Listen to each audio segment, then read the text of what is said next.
একের পর এক ট্রেন দুর্ঘটনা ঘটেই চলেছে। গত বছর থেকে এখনো পর্যন্ত ট্রেন দুর্ঘটনায় শতাধিক যাত্রী প্রাণ হারিয়েছেন।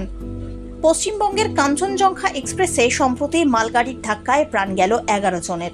তার দায় সরাসরি মালগাড়ির চালকের ওপরেই চাপিয়েছে রেল বোর্ড। তবে কাঞ্চনজঙ্ঘা এক্সপ্রেসে দুর্ঘটনার পর কি নড়ে চড়ে বসল রেল? ভারতীয় রেল ঘোষণা করেছে নিরাপত্তা বাড়ানোর প্রচেষ্টায় অংশ হিসেবে সহকারী লোকো পাইলট নিয়োগের সংখ্যা 3 গুণ বাড়ানো হবে। তবে চালকদের 16 থেকে 17 ঘন্টা করে ডিউটি করতে হচ্ছে।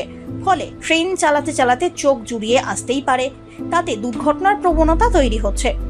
দীর্ঘদিনের এই অভিযোগের ওপরে ভিত্তি করে লোকো পাইলটদের সংগঠনগুলি দীর্ঘ কর্মঘণ্টা কমানোর দাবি করে আসছেন বরাবর। তড়িঘড়ি প্রায় 13,000 ট্রেনের চালক নিয়োগ করার সিদ্ধান্ত নিল এরই পরিপ্রেক্ষিতে রেল। জানা গিয়েছে রেলের সব জেনারেল ম্যানেজারকে 18,799 জন লোকো পাইলট নিয়োগের কথা বলা হয়েছে এবং রেল বোর্ড তার অনুমোদনও দিয়েছে। গত জানুয়ারিতে মাত্র 5,696 কর্মী নিয়োগ করা হয়েছিল। তার প্রায় 3 গুণ বেশি সংখ্যক নিয়োগ করা হবে এবার। কাঞ্চনজঙ্ঘা এক্সপ্রেস এবং মালবাহী ট্রেনের সংঘর্ষের পরদিনই এই সিদ্ধান্ত সামনে এসেছে। উল্লেখ্য, এই দুর্ঘটনায় মৃত্যু হয়েছে বহু মানুষের। রেলওয়ে জোনগুলিকে এই সিদ্ধান্ত দ্রুত বাস্তবায়নের নির্দেশ দেওয়া হয়েছে।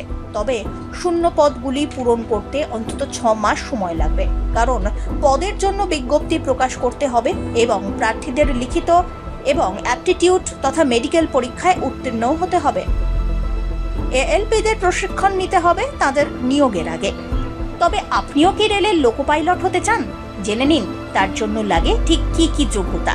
একজন ট্রেন ড্রাইভারের ভূমিকা একটি বিমান সংস্থায় একজন পাইলটের ভূমিকার সমতুল্য।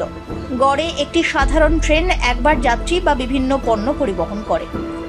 500 জনেরও বেশি যাত্রীর যাতায়াতের দায়িত্ব একজন ট্রেন চালক বা লোকো পাইলটের দক্ষ কাঁধের ওপরেই বর্তায়, যিনি এই বিষয়ে একটি অবিচ্ছিন্ন দায়িত্ব পালন করেন।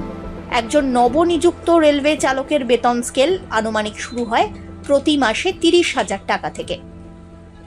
যারা ট্রেন চালক হতে ইচ্ছুক তাদের বয়স 18 থেকে 30 বছরের মধ্যে হতে হবে। প্রার্থীকে মাধ্যমিক পরীক্ষায় পাশ করতে হবে।